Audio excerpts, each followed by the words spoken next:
किसी मुल्क में ना एक रिवाज हुआ करता था और बड़ा इंटरेस्टिंग रिवाज था। वो रिवाज ये था कि जो हर आने वाला जो जाने वाला सदर है ना, जो जिसकी टर्म पूरी हो रही है, वो हर आने वाले सदर को 2 लिफाफे दिया करता था, सील्ड, जिसके ऊपर यानी कि मोहर लगी होती थी, बंद होते थे। तो वो सिर्फ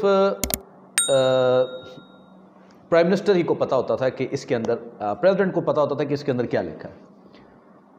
तो जब एक नया प्रेसिडेंट जो था वो महल के अंदर दाखिल होता है, अपने सदारती महल के अंदर, तो जो जाने वाला प्रेसिडेंट होता है उसको अलविदाई तकरीब हो रही होती है, तारीफ़ी कलमात कहे जा चुके होते हैं।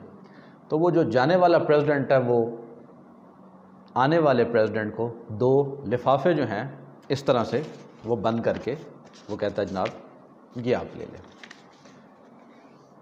और साथ में कहता क्या है, वो कहता है कि इनको अभी नहीं खोलना, ठीक है, अभी तो मेरे जाने का वक्त है। एक उस वक्त खोलना है जिस वक्त आपकी हलफ बर्दारी की तकरीब होगी, और दूसरा उस वक्त खोलना है जिस वक्त आप ये महल छोड़ के जा रहे होंगे। तो वो कहता है ठीक है। जब नए प्रेसिडेंट की तकरीब हलफ बर्दारी होती है तो पहला लिफाफा खोलने का वक्त आता है।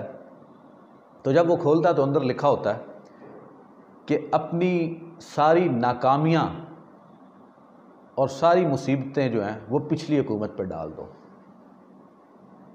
तो वो बड़ा महसूस होता है कि यार ये तो बड़ी ज़बरदस्त बात है कि जो भी अभी मुश्किलात आ रही हैं, ये मैं कहता हूँ भाई ये पिछलों ने पैदा की हैं, और इसी के अंदर टेन्योर वो पूरा हो जाता है। इसी तरह जब उसका टेन्योर पूरा हो जाता है और दूसरा लिफाफा खोलने का वक्त आता है, तो जब वो दूसरा लिफाफा खोल के देखता है तो उसके अंदर लिखा होता है कि इसी तरह के 2 लिफाफे बना के आने वाले को दे दो। तो आने वाला भी यही करेगा कि जाने वाले पे सारे बर्डन डालेगा कि ना वो लूट के खा गए, और ख़ुद वो a bad man always quarrels with his tools, नाच ना जाने आंगन टेढ़ा। क्योंकि हम नाच जानते नहीं हैं, इसलिए हम कहते हैं यार ये औजार ही ख़राब है, हमारा सिस्टम ही ख़राब है। अब इसकी ताज़ा मिसाल हमारे यहाँ आपके सामने है, मैं नाम नहीं लूँगा, हमारे पॉलिटिकल सिस्टम में कि जो आता है वो कहता है जनाब पिछला लूट के खा गया, पिछले ने ऐसे किया। और हम हैरान होते हैं कि आखिर कब तक हम पिछलों के ऊपर इल्ज़ाम जो है वो डालते रहेंगे। और हमेशा जो नाकाम कौमें होती हैं वो अपनी गलतियां तस्लीम करने की बजाय वो दूसरों पर डालने की आदी होती हैं। और हर नाकाम शख्स जो है वो यही कहता है कि जनाब मैं गलत नहीं हूँ, असल में ये मुआशरा गलत है जो मुझसे गलत करवा रहा है। वो कभी अपनी नाकामी तस्लीम नहीं करता। लेकिन बहरहाल ये तो हमारी एक जनरल सी बात होगी कि हमारे मुल्क में प्रॉब्लम कहाँ पे है। हमारे मुल्क में प्रॉब्लम असल में जो हमारी पॉलिटिकल सिस्टम में जो फ्लॉ है वो ये है कि हमारे यहाँ एक बहुत बड़ी डिबेट पहले भी हो चुकी है और अब भी वक्तन फ़वक्तन होती है। गो के लोग उसको बड़े शक की निगाह से देखते हैं, क्योंकि जब भी ऐसी कोई बात सामने आती है तो लोग ये कहते हैं ए जनाब बूट पालशी है। तो ये लोगों की एक राय है कि जब भी आप वो उस राय का इजहार करते हैं तो लोग आप पे मुख्तलिफ़ किस्म के इल्ज़ामात लगाते हैं। तो बहरहाल हर एक की अपनी अपनी राय है। लेकिन हमारे मुल्क में क्या पार्लिमानी निज़ाम बेहतर है या सदारती निज़ाम बेहतर है? मैं अक्सर इस हवाले से जब बात करता हूँ लोगों से, तो जब भी मैंने ये बात की है तो मुझे यही सुनने को मिला है, और जनाब इस्टैब्लिशमेंट दियाँ गल्लां ने ना छड्डो पार्लिमानी निज़ाम। असल में जो इकबाल का वो शेर है ना, मुझे इस बात पे वो याद आता है, आईने नौ से डरना तर्ज़े कोहन पे अड़ना, मंजिल यही कठिन है कौमों की ज़िंदगी में। जब हम स्टबन हो जाते हैं ना, हम कहते हैं नाम नहीं, हमने यही सिस्टम चलाना है, तो फिर हमारे लिए आगे बढ़ने की गुंजाइश ख़त्म हो जाती है। हुआ क्या, हमसे गलती कहाँ पे हुई है? असल में जिस वक़्त हमने बरतानिया से आज़ादी हासिल की है तो बरतानिया तो एक यूनिटरी फॉर्म ऑफ गवर्नमेंट था, वहाँ पे सूबे वगैरह नहीं थे। तो उसने क्या किया, उसने वहाँ पे अपना एक पार्लियामेंट्री सिस्टम जो था वो नाफिज किया हुआ था। हमने एज़ इट इज़ उसी पार्लियामेंट्री सिस्टम को उठा के अपने ऊपर नाफिज कर लिया। हालांकि हमारी स्टेट जो थी वो फेडरल स्टेट थी, हमारा निज़ाम जो था वो अमेरिका से ज़्यादा क्लोज था कि जहाँ पे रियासतों ने मिल के एक मुल्क बनाया हुआ है। तो हमें तो ये चाहिए था कि हम प्रेसिडेंशियल फॉर्म ऑफ सिस्टम की तरफ जाते। अच्छा, प्रेसिडेंशियल फॉर्म ऑफ सिस्टम से मेरी मुराद ये नहीं है कि आप सदर को इख्तियार दे दें। मैं तो सिर्फ ये चाहता हूँ कि आप कोई ऐसी तरमीम कर दें आइन में जिससे प्राइम मिनिस्टर जो है वो अवाम के डायरेक्ट वोटों से मुंतखब हो। जिस दिन प्राइम मिनिस्टर अवाम के डायरेक्ट वोटों से मुंतखब होगा तो प्राइम मिनिस्टर जो है वो पावरफुल होगा। यहाँ पे ये भी एक प्रॉब्लम है कि हमारा प्राइम मिनिस्टर कोई भी हो वो पावरफुल नहीं होता, उसको MNAs पे गुजारा करना पड़ता है।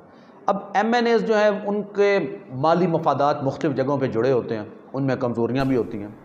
जब भी उनको किसी प्राइम मिनिस्टर से बदजन करना हो तो फिर आपको पता है कुछ चीज़ें दिखा के उनको साइड पे कर लिया जाता है, तो प्राइम मिनिस्टर जो है वो वीक हो जाता है, उसकी पोजीशन कमज़ोर हो जाती है।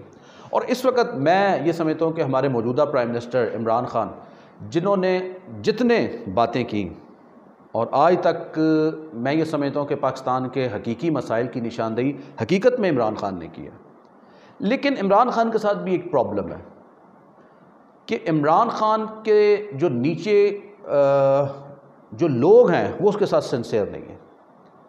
और इस ऐसी सूरत हाल में तो वैसे हुकूमत को कबूल करना ही एक, मैं समझता हूँ कि एक बेवकूफ़ी वाली बात थी। लेकिन बहरहाल ये इमरान खान का अपना फ़ैसला था, क्योंकि ऐसी सूरत हाल में आप डिलीवर नहीं कर सकते।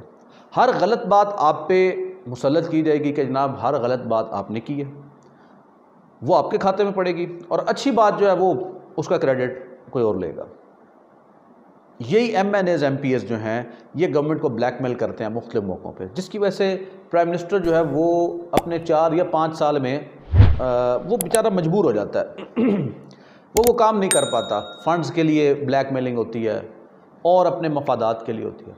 अब देखिए अमेरिका के अंदर क्या है, आपने अवाम से डायरेक्ट वोट लिए, अब आपको इन MNAs की कोई मोहताजी नहीं है। अब आप एक पावरफुल सदर है, अनटिल अनलेस कि आपको 80% की मेजॉरिटी से आपको जनाब वो हटा ना दें। तो हमारा तो होना तो यही चाहिए था। फिर बाज़ दफ़ा ये बात भी सुनने को मिलती है कि जनाब हमारा MNA बड़ा करप्ट है, लेकिन चूँकि लोग उसको वोट देते हैं फिर हमें मजबूरन उसको वोट देना पड़ेगा ताकि वो आगे इमरान खान को वोट दे या नवाज शरीफ को वोट दे। यानी कि लोकल सतह का लेवल का बंदा जो है MNA या MP वो तो हमें पता है कि वो करप्ट है, उसको हम वोट नहीं देना चाहते। लेकिन हम क्या करें कि हमारी पार्टी ने टिकट उसको दे दिया, अब मजबूरी है। उधर हमारा इसने ऊपर जाके हमारे लीडर को वोट देना है, नीचे ये ख़ुद करप्ट है, कब्ज़ा ग्रुप है। उसका हल भी फिर प्रेसिडेंशियल फॉर्म ऑफ सिस्टम में है कि आपको जब प्राइम मिनिस्टर के लिए बिल्कुल एक अलग पर्ची मिलेगी, एक अलग बैलेट मिलेगा कि ना प्राइम मिनिस्टर का इनसे ताल्लुक़ ही नहीं है, प्राइम मिनिस्टर को आपने डायरेक्ट खुद ही इलेक्ट करना है। जिस तरह अभी देखें डोनाल्ड ट्रंप और जो बाइडन को, एक को 7.5 करोड़ 7 करोड़ वोट मिले, एक को 7.25 करोड़ 6.25 करोड़ मिले। तो इस तरह अब वो प्रेसिडेंट मजबूत है। अब 5 या 6 साल जितनी भी उसकी टर्म है वो ये नहीं कह सकेगा कि ना मुझे इसने काम नहीं करने दिया, मुझे इसने नहीं करने दिया, मुझे वो वोट मेरी टांगें खींचता रहा। फिर इसमें एस्टेब्लिशमेंट का रोल भी जो वो कम हो जाएगा, क्योंकि डेफिनेटली चंद MNAs को 20 या 30 MNAs को कंट्रोल करना ज़रा ज़्यादा आसान है, अवाम की इतनी बड़ी मेजॉरिटी को कंट्रोल करना तो मुश्किल है।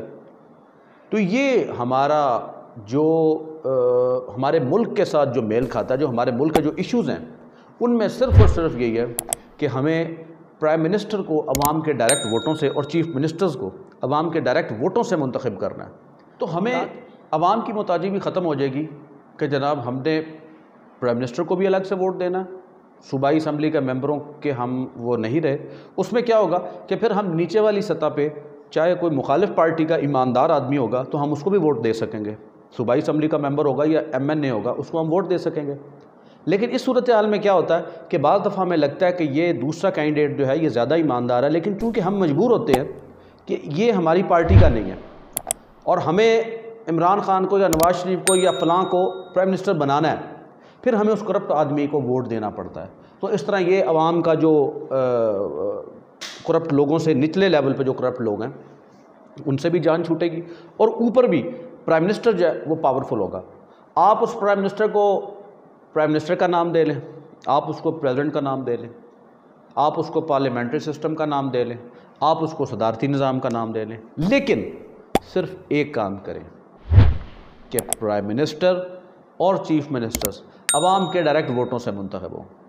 जिस दिन वो होंगे मुंतखब, उस दिन वो हमारे यहाँ एक बेहतर तब्दीली आएगी।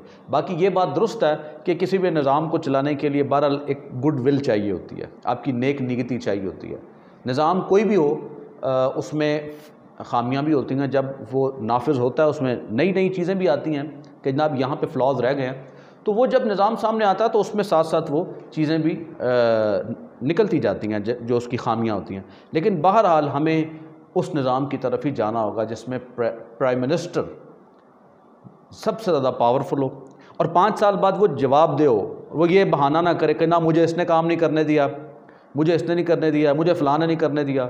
यहाँ पे तो 3-3 दफ़ा प्राइम मिनिस्टर बन के कहते हैं ना हमें काम ही नहीं करने दिया गया।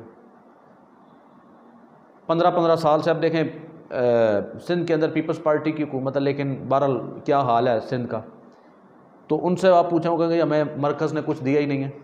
ठीक है, तो बहरहाल ये सारी चीज़ें हैं, ये हमारे मुल्क के बड़े मसाइल हैं। और मैं पर्सनली ये समझता हूँ कि आप उसको चाहे पार्लियामेंट्री फॉर्म ऑफ सिस्टम का नाम दे लें, पार्लिमानी निज़ाम कह लें या सदारती निज़ाम कह लें, लेकिन मेरी राय में पाकिस्तान में जब तक प्राइम मिनिस्टर और चीफ मिनिस्टर्स ये अवाम के डायरेक्ट वोटों से मुंतखब नहीं होंगे, उस वक्त तक